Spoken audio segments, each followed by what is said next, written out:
हमारे राष्ट्रीय अध्यक्ष श्री अखिलेश यादव जी ने कहा है कि 2022 में सरकार बनते ही हम 10 लाख लोगों को रोजगार देंगे। मैं छात्रों के साथ हमेशा रहा हूं, मैं छात्रों के साथ रहूंगा। छात्रों के लिए ही तो मेरे ऊपर कई मुकदमे लगाए गए हैं। दोस्तों नमस्कार, मैं क्षितिज कांत आपको तमाम जगह ले चल रहा हूँ। आज एक नई जगह है, डॉक्टर शकुंतला मिश्रा राष्ट्रीय पुनर्वास विश्वविद्यालय। यहाँ पे छात्र सभा की बैठक हो रही है, जिसके तहत ये सब लोग, यहाँ के जो छात्र हैं, इन्होंने वोटर लिस्ट में नाम जुड़वाने के लिए एक अभियान चालू किया। यहाँ पे आप देख सकते हैं, ये एक हेल्प डेस्क लगाई गई है। ये डॉक्टर शकुंतला मिश्रा राष्ट्रीय पुनर्वास विश्वविद्यालय के समाजवादी छात्र सभा से अध्यक्ष हैं। आइए इनसे बात करेंगे। आलोक प्रताप यादव लिखा हुआ नाम, इनसे बात करेंगे कि ये अभियान की जो मेन जो मुद्दे हैं वो क्या हैं। आलोक जी, ये बताइए, यहाँ पे छात्र सभा की आज आप बैठक किए, क्या मुद्दे हैं आपके? देखिए, आज छात्र सभा के हेल्प डेस्क के माध्यम से जो छात्रों की समस्याएं हैं उनका निस्तारण किया जा रहा है, और उसके बाद से हम नए वोटर बना रहे हैं जो 2022 के चुनाव में पार्टिसिपेट कर पाएंगे। जो इधर के ग्रामीण इलाके हैं, चाहे जो दूर दराज के छात्र यहाँ पढ़ते हैं, वोटर नहीं है अपने ज़िले में भी, तो उनको भी ऑनलाइन यहाँ से हम वोटर बनाने का काम। गाँव है यहाँ पे आसपास? यहाँ जैसे सरोसा भरोसा है, सलेमपुर पतौरा है, ये जो भी गाँव है। अच्छा, ये जो बाहर के अगर छात्र जैसे आते हैं या फिर बाहर के लोग आते हैं, क्या उनको भी यही मदद मिल पाएगी? जी बिल्कुल मिलेगी, उनको भी मदद ये मिलेगी। और जो हमारे छात्र हैं यहाँ के विश्वविद्यालय के, उनकी अगर कोई विश्वविद्यालय से संबंधित भी समस्या है तो उस समस्या के निदान के लिए भी हम काम करेंगे। अच्छा, आप यहाँ बैठे हो, आपको तो मैं पहचान रहा हूँ, यहाँ पूर्व अध्यक्ष है आप मेरे ख्याल से। जी, ये बताइए कि छात्रों की यहाँ पे अगर दिव्यांग छात्रों की बात की जाए तो उनकी क्या क्या समस्याएं होती हैं? उनकी बहुत सी समस्याएं हैं, जैसे कि कोई भी काम होता है प्रोक्टोरियल बोर्ड से हो या फिर रजिस्ट्रार से हो, तो उनकी मांगों को लेकर वो लोग कुछ कर नहीं पाते हैं। तो हम लोग उस चीज़ का मुद्दा उठाते हैं और प्रशासन से उन छात्रों के लिए लड़ाई लड़ते हैं। जैसा कि मैं 2017 में पास आउट हुआ था, और 2017 से पहले जितनी भी समस्याएं थी छात्रों की, दिव्यांगों की, मैं उन छात्रों की आवाज़ उठाता था और प्रशासन के खिलाफ खड़ा होता था। और मैं उन छात्रों मुकदमे नहीं हुए, बहुत सारे मुकदमे हुए, फर्जी मुकदमे प्रशासन द्वारा लगवाए गए हमारे ऊपर। मैं अगर विश्वविद्यालय के अंदर प्रवेश करता था तो पुलिस तुरंत पहुंच जाती थी। हमारे ऊपर बहुत सारे फर्जी मुकदमे लगवाए गए। राहुल यादव को प्रतिबंधित कर दिया गया विश्वविद्यालय के अंदर आने से, और प्रशासन जो है, प्रशासन से मेरी बनती ही नहीं थी। मैं विश्वविद्यालय के छात्रों के साथ था, छात्र हितों के साथ था, और प्रशासन मेरे खिलाफ था। इसीलिए मैं छात्रों के साथ सदैव हूँ, सदा रहूँगा, चाहे वो दिव्यांग हो चाहे वो समान हो। अच्छा, एक बात बताइए, यहाँ ब्लाइंड छात्रों को क्या समस्याएं होती? ब्लाइंड छात्रों के रिलेटेड, दृष्टिबाधित छात्रों की बात करें तो जो भी इन छात्रों की समस्याएं हैं, पहले तो मैं अपना परिचय देना। जी बताएं। जी, मैं अजय यादव जी, समाजवादी पार्टी महानगर सचिव हूँ जी। ठीक है। और ये जो छात्रों की जो भी मांगे होंगी, छात्रों के हित के लिए समाजवादी पार्टी इन छात्रों के साथ है, और आगे भी रही है और आगे भी रहेगी। सब ब्लाइंड छात्रों को रिलेटेड जो समस्याएं होती है उसके बारे में आप क्या कहेंगे? आप तो यहाँ की छात्र हैं ना मेरे ख्याल से? जी। किस डिपार्टमेंट? MA political science. क्या समस्याएं होती है ब्लाइंड छात्रों के रिलेटेड बताएं कुछ। ब्लाइंड छात्रों को लेकर यही समस्या, जैसे कभी कभी लिफ्ट की जो समस्या है सबसे ज़्यादा यही आती है। कभी कभी इलेक्ट्रिसिटी जो मतलब टेक्निकल फॉल्ट हो जाता है, वो 3-3, 4-4 दिन खराब पड़ी रहती है। तो उस चीज़ को सही करवाने के लिए हमारे भैया ने एक बार आंदोलन किया था सत्र में, उनको निष्कासित भी किया गया था इस चीज़ के लिए।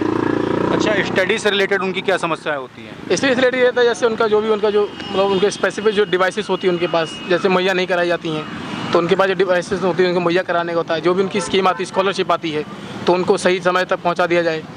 इस तरह की छोटी छोटी समस्याएं रहती हैं, पर यह है वो छोटी भी उनके लिए बहुत महत्वपूर्ण होती हैं, कि वही वाली बात है। तो सारी सुविधाएं यहाँ पे आप लोग दिलवाने का काम करेंगे। हमें सचिव जी, आप सचिव हैं ना जी, ये बताइए, यहाँ पे जो छात्रों से रिलेटेड जैसे समस्याएं लाइब्रेरी से रिलेटेड आती हैं या फिर इसके, तो क्या समाजवादी छात्र सभा इसके लिए भी मदद करेगी? जी, जो भी छात्रों की समस्याएं हैं, जैसा कि पहले भी समाजवादी पार्टी छात्रों के साथ थी। सबसे बड़ी देखिए कि यहाँ पर छात्र सभा जो छात्र संघ के चुनाव होते थे उस पर भी रोक लगा दी गई है, लेकिन रोक लगाने से तो छात्रों की मांगों को तो रोक नहीं लिया जाएगा। अब जहाँ तक उसके लिए हम लोगों की समाजवादी पार्टी की एक विंग है छात्र सभा, उसके माध्यम से छात्रों की आवाज़ बन के जो है ऊपर तक पहुंचाई जाएगी और छात्रों की हर मांग को पूरा करने के लिए हमारी समाजवादी पार्टी हर प्रयास करेगी। और समाजवादी सरकार अगर 2022 में बनती है तो छात्रों को लेकर के कई योजनाएं बनाई जाएंगी, जैसे कि हमारे राष्ट्रीय अध्यक्ष श्री अखिलेश यादव जी ने कहा है कि 2022 में सरकार बनते ही हम 10 लाख लोगों को रोजगार देंगे। जब रोजगार होगा तो गरीबी कुछ कम पड़ेगी, ठीक है, कहीं ना कहीं आर्थिक स्थिति लोगों की सही होगी, इससे हमारा प्रदेश खुशहाल होगा।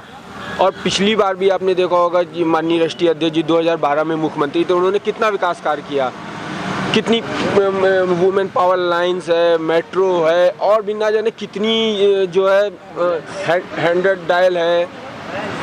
आपके मौजूदा वर्तमान मुख्यमंत्री आदित्य योगी हाँ जी ने जो है बताइए सब चीज़ों का नाम बदलने का केवल काम किया, 100 डायल का 112 रख दिया है। नाम बदलने का सिर्फ काम किया है। ये बताइए कि ये जो 27 तारीख से आपका ये कार्यक्रम स्टार्ट हुआ है, कितने दिन का कार्यक्रम है? ये चलेगा 2 अक्टूबर तक। 2 अक्टूबर को हमारा ये कार्यक्रम समाप्त होगा गांधी जयंती के शुभ अवसर पे।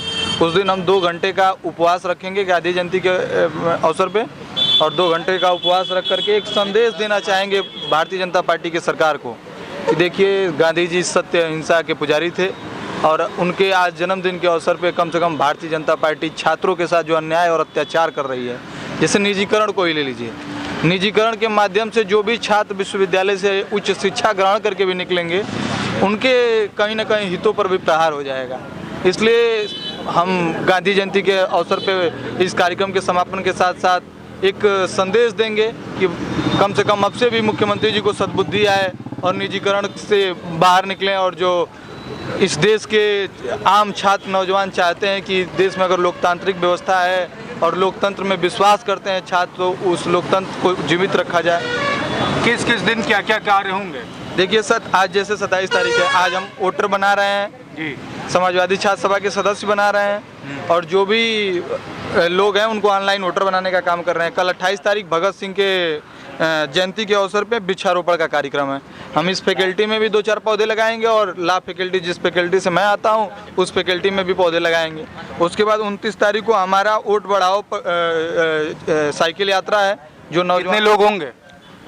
देखिए नौजवानों की तादाद को काउंट नहीं किया जा सकता है क्योंकि नौजवान बड़ी तादाद में रहेंगे। यहाँ पहले भी 15 अगस्त 26 जनवरी को आपने देखा है कि कितनी भव्य तिरंगा यात्रा हम निकालते हैं, तो वही तादाद होगी और वो तादाद इसलिए होगी कि सारे लोग छात्र नौजवान जितने हैं सब इस सरकार से उब चुके हैं और विकल्प तलाश रहे हैं और विकल्प के रूप में उत्तर प्रदेश में समाजवादी पार्टी है और हमारे नेता अखिलेश यादव की तरफ सब लोग उम्मीद भरी नज़रों से देख रहे हैं। इसलिए बड़ी संख्या में नौजवान होंगे उस साइकिल यात्रा में।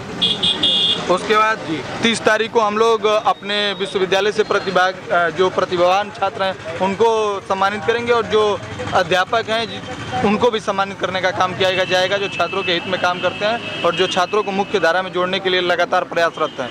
उसके बाद हम 1 अक्टूबर को सारे क्लासेज में एक विचार गोष्ठी का आयोजन करेंगे कि किस तरह से छात्रों के हितों का हनन हो रहा है। उसी में ये भी मुद्दा रखा जाएगा कि विश्वविद्यालय में छात्र संघ का चुनाव होना चाहिए क्योंकि छात्र संघ का चुनाव राजनीति की नींव की ईंट होती है और राजनीति की नींव की ईंट न रख करके कहीं ना कहीं एक तरह से राजनीति में पूंजीपति लोगों को आमंत्रित किया जा रहा है वर्तमान प्रदेश में। अगर छात्र संघ का चुनाव होगा तो ज़मीनी लोग निकलेंगे और वो लोग निकलेंगे जो ज़मीनी स्तर की समस्याओं से रूबरू हैं। इसलिए छात्र संघ का चुनाव की भी मांग की जाएगी और उसके बाद 2 अक्टूबर को हम उपवास रख करके और ये जो हमारा पूरा समाजवादी छात्र सभा का जागरूकता सप्ताह है, इस सप्ताह की समाप्ति करेंगे और एक संदेश इस भारतीय जनता पार्टी को देंगे कि पूरा छात्र नौजवान इस बार लाल बंद होकर के और समाजवादी पार्टी की सरकार बनाने के लिए तत्पर है। आप भी काफ़ी एक्टिव दिखते हैं, 15 अगस्त को आप ही थे ना हमारे साथ में? जी बिल्कुल। ये बताइए छात्रों की क्या समस्या रहती है यहाँ विश्वविद्यालय में?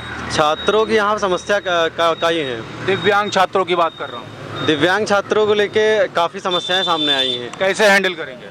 हैंडल क्या, उनकी समस्या पहले तो सुनने के लिए यहाँ पे कोई नहीं था। अब हम लोग आए हुए हैं, आलोक भाई खुद ही आए हुए हैं, खुद ही बता रहे हैं, तो हम लोग उन्हीं के लिए खुद ही बैठे हुए हैं। हम लोग खुद सुन रहे हैं, उनकी समस्याओं का एक एक करके निवारण करेंगे सब लोग मिल करके।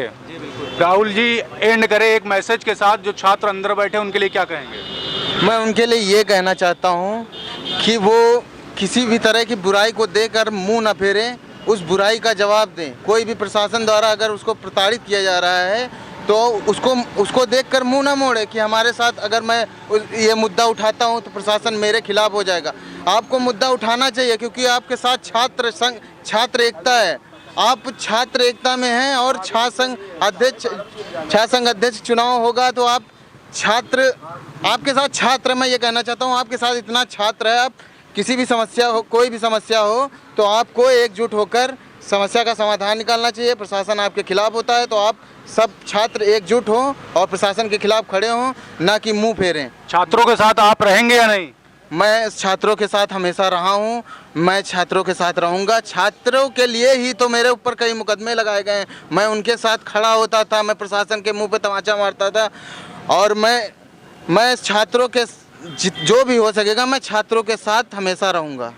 आप यहाँ पे सभी छात्रों को सुन रहे थे। आपने यहाँ डॉक्टर शकुंतला मिश्रा राष्ट्रीय पुनर्वास विश्वविद्यालय के जो अध्यक्ष हैं, समाजवादी छात्र सभा के आलोक प्रताप यादव को सुना, राहुल यादव को सुना जो पूर्व अध्यक्ष थे। सभी का यही कहना है कि छात्रों के हित में लगातार कार्य करेंगे। अगर कभी भी कोई भी अगर समस्या खड़ी होती है तो ये हमेशा छात्रों के साथ कंधे से कंधा मिलाकर चलते रहेंगे। फिलहाल अभी यहाँ पर वोटर्स को ऐड करने का कार्यक्रम चल रहा है और ये कार्यक्रम अगले 2 अक्टूबर तक रहेगा। तो जिसके वोटर लिस्ट में नाम नहीं है वो ज़रूर इस हेल्प डेस्क पर आएँ और आकर के अपना नामांकन कराएं।